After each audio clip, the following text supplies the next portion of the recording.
Et si le premier miroir que tu croises chaque matin ne reflétait pas seulement ton visage, mais l'histoire énergétique que tu portes en toi sans le savoir, ce que tu t'apprêtes à découvrir n'est ni une astuce de beauté, ni une mode spirituelle. Il s'agit d'une technologie ancestrale oubliée, aussi puissante qu'invisible. L'eau, le sel, l'intention.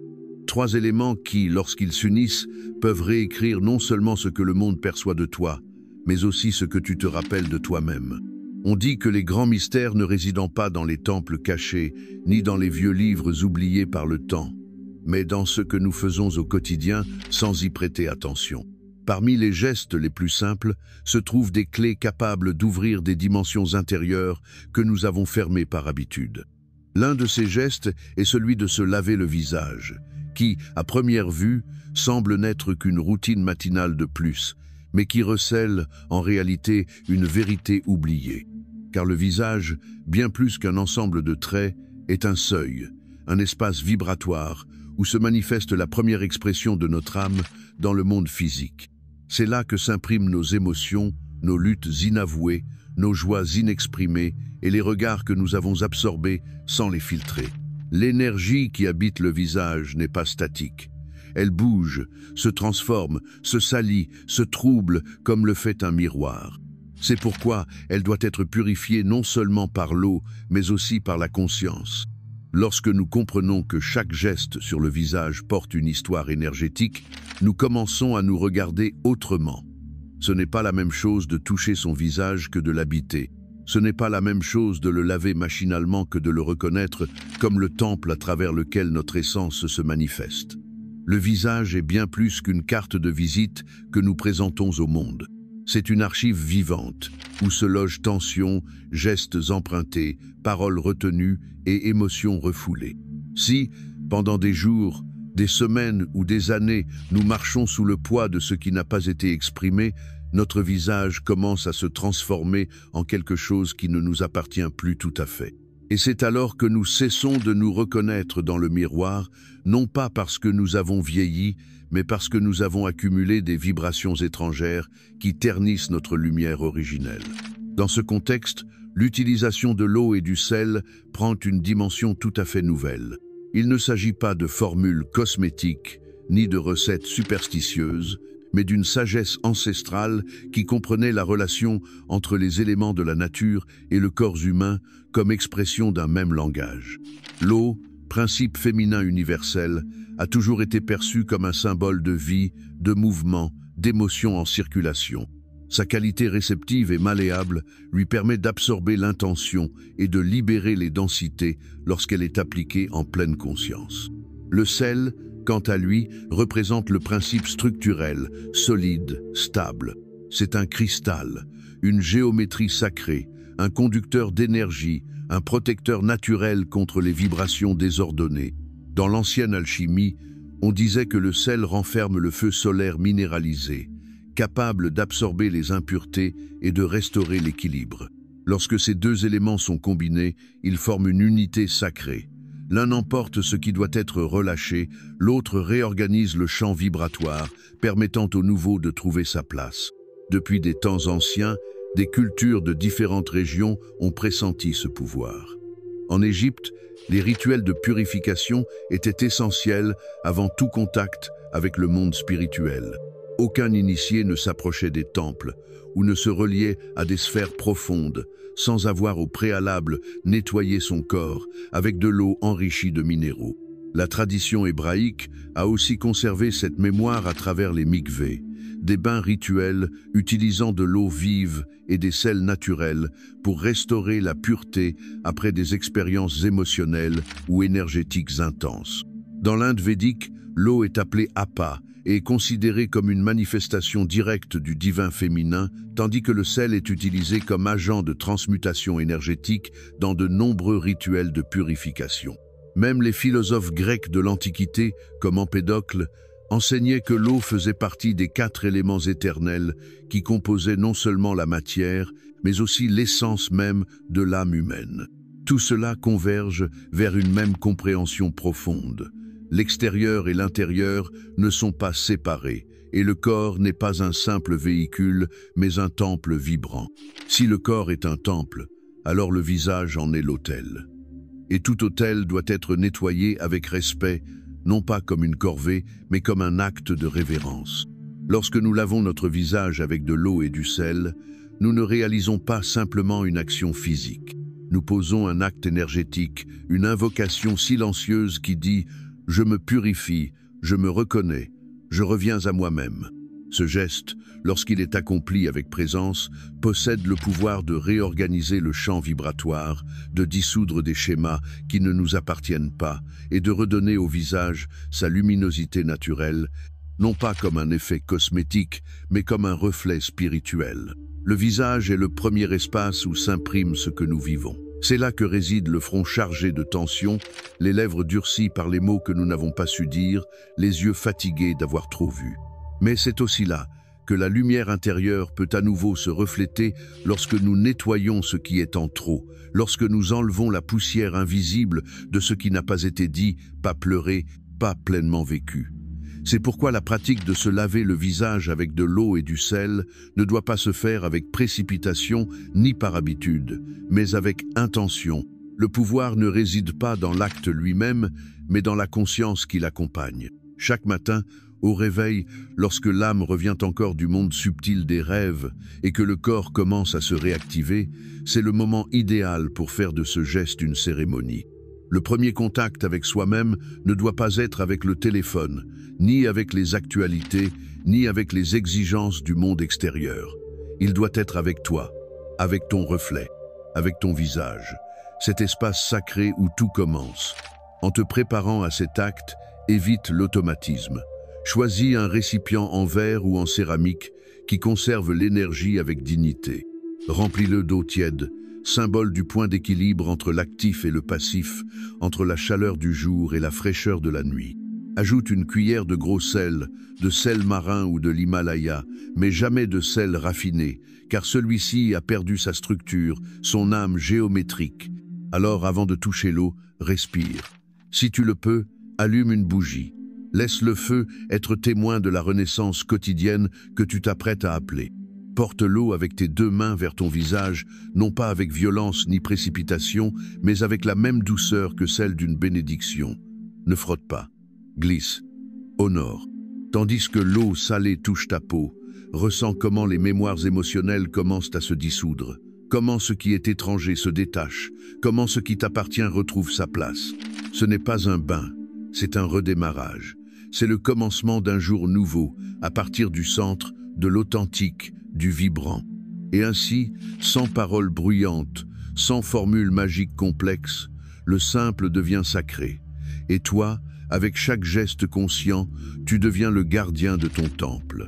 Pour comprendre plus profondément la puissance de ce rituel silencieux, il est nécessaire de dépasser le regard superficiel que nous avons hérité sur le corps et ses fonctions. Pendant des siècles, la vision mécaniste a réduit le corps humain à une machine, une structure biologique séparée de l'âme, niant son rôle de pont vibratoire entre le visible et l'invisible. Pourtant, les traditions anciennes n'ont pas commis cette erreur. Elles savaient que chaque substance, chaque organe, chaque geste était un symbole vivant, une manifestation concrète de principes universels. Dans ce cadre, le visage n'était pas simplement une partie extérieure du corps, mais un lieu sacré, une zone liminale où la conscience s'exprime et se transforme. Pour cette raison, l'acte de le nettoyer n'était ni anodin ni décoratif, mais cérémonial. En lavant le visage avec de l'eau et du sel, les sages d'autrefois ouvraient des portails, libéraient des mémoires et recalibraient le champ énergétique de l'être. Diverses cultures à travers le monde ont intégré cette connaissance de manière différente mais complémentaire. En Égypte, les prêtres ne commençaient jamais leur rituel sans passer par une phase de purification vibratoire, durant laquelle ils utilisaient de l'eau imprégnée de sel naturel et d'essence minérale.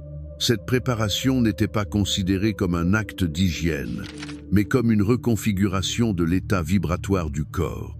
Dans la tradition hébraïque, le mikvé représentait une immersion dans de l'eau vive mélangée à des éléments minéraux, pour restaurer la pureté énergétique de l'individu après des événements laissant des traces subtiles dans le champ aurique.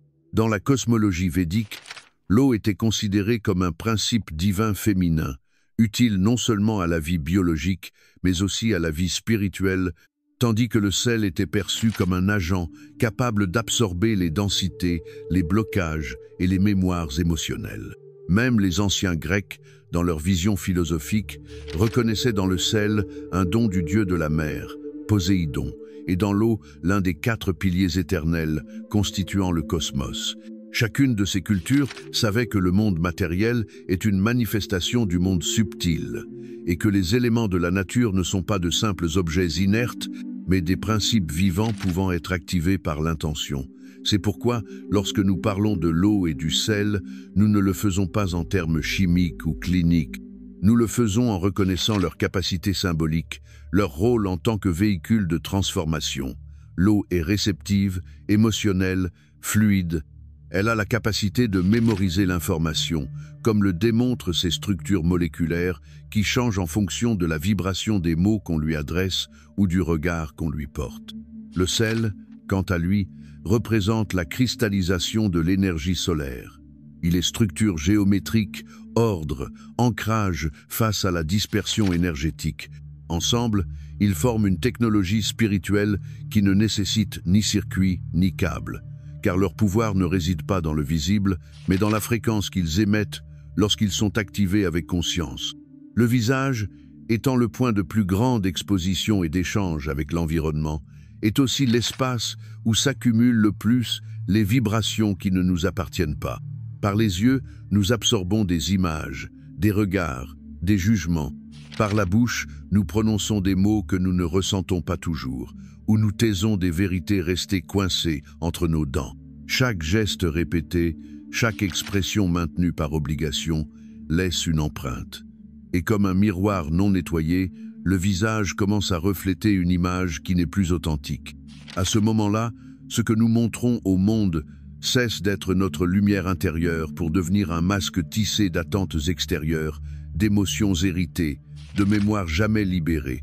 C'est là que le nettoyage avec de l'eau et du sel devient un acte de libération profonde.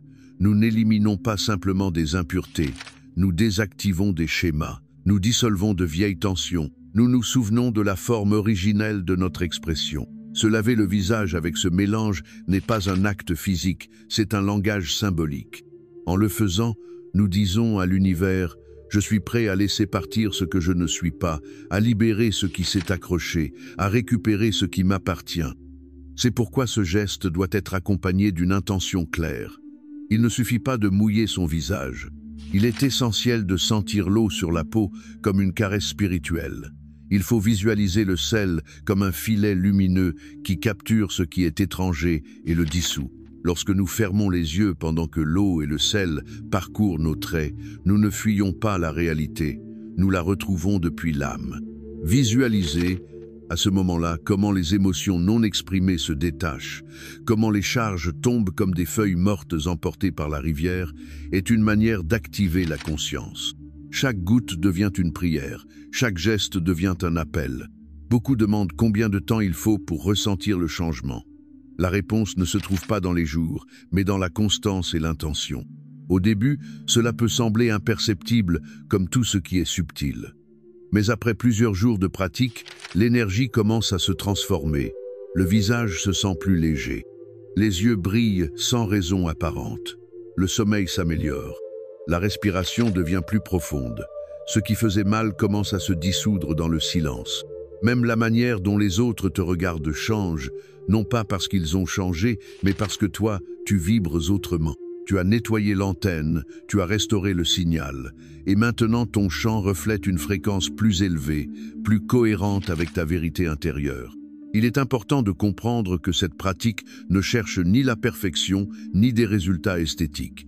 Il ne s'agit pas d'effacer les rides, ni de modifier l'apparence extérieure.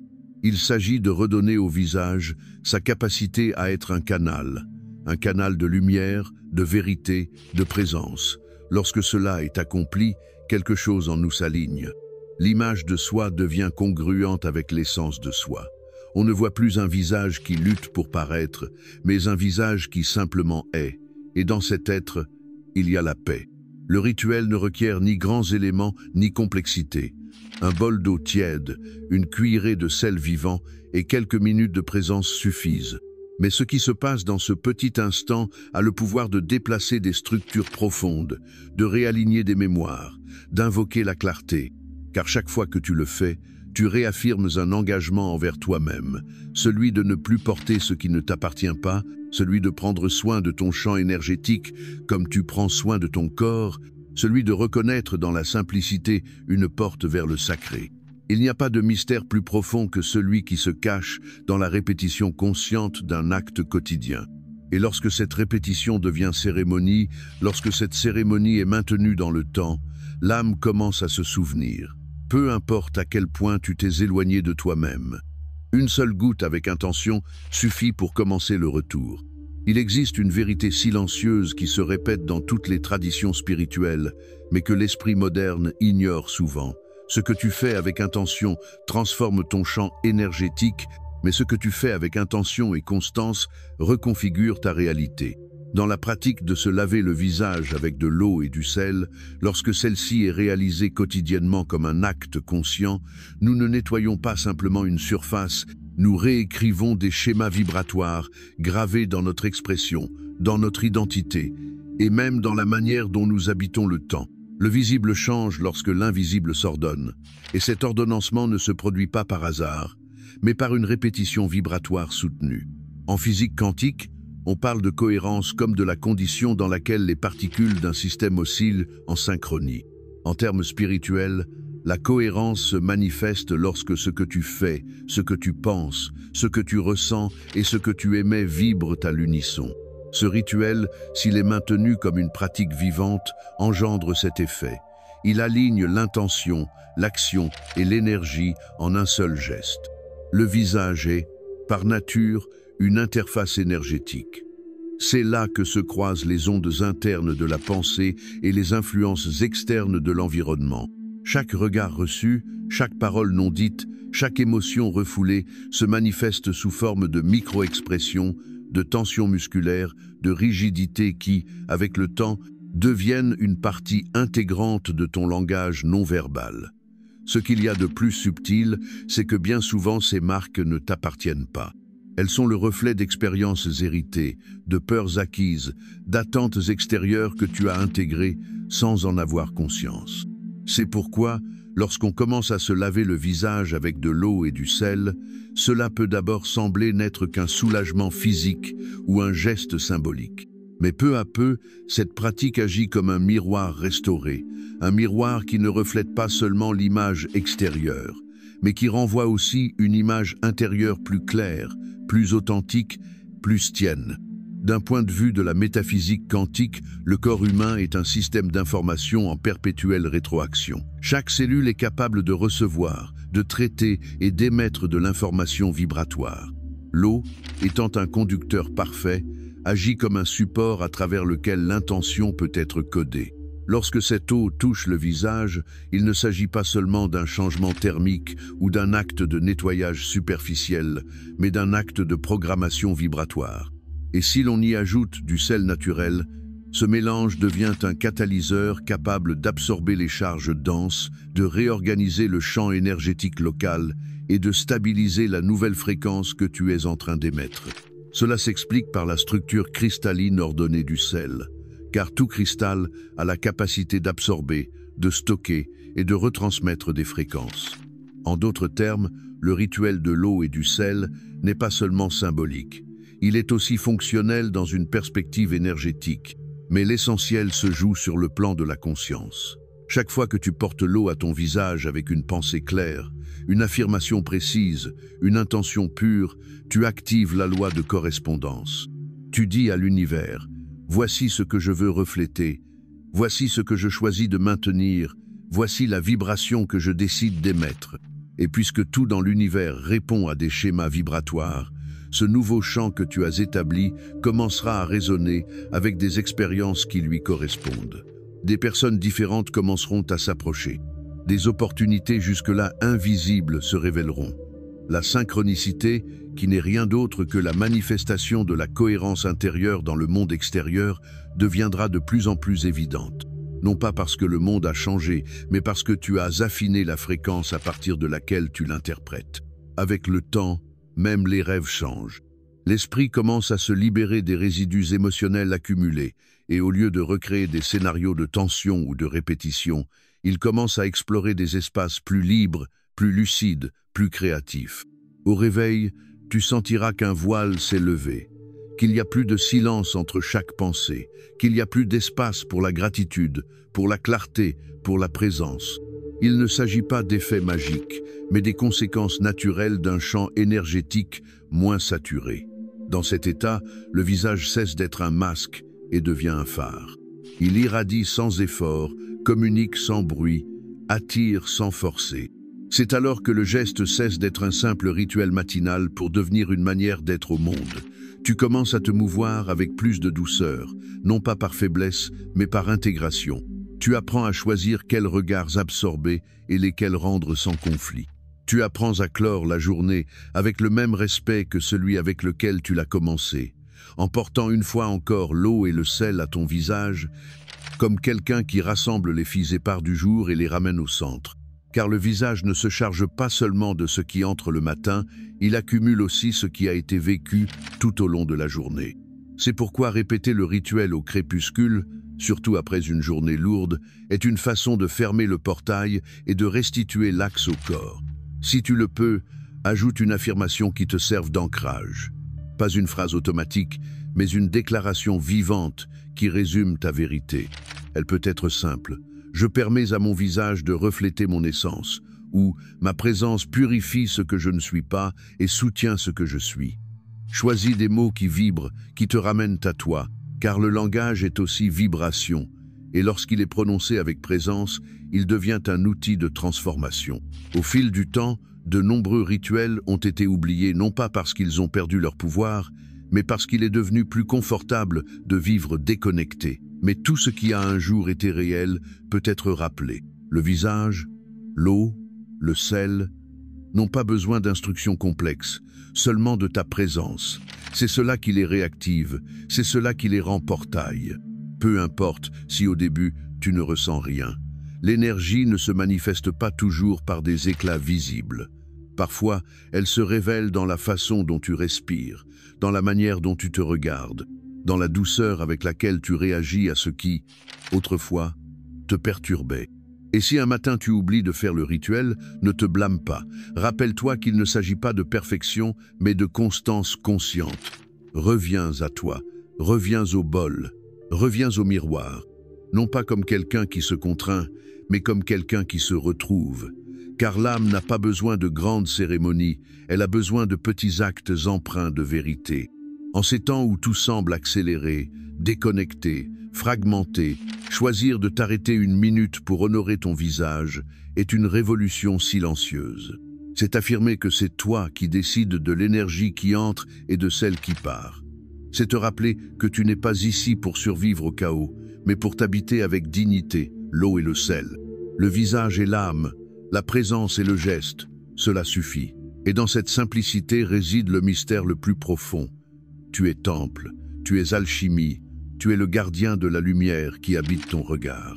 Si ce rituel a éveillé quelque chose en toi, si tu as senti qu'une vérité oubliée s'est remise à vibrer en toi, ne laisse pas cette flamme s'éteindre. Fais de l'eau et du sel tes alliés quotidiens, non pas par habitude, mais comme une affirmation de ton pouvoir. Et si tu sens que cette pratique a une réelle valeur, aide-nous à la diffuser. Aime cette vidéo. Abonne-toi à la chaîne et active la cloche pour que nous puissions continuer à explorer ensemble ces secrets de l'âme et de l'énergie. Partage ce message avec ceux qui, tu le sais, ont aussi besoin de se souvenir. Ton visage est ton temple, et toi, tu en es le gardien.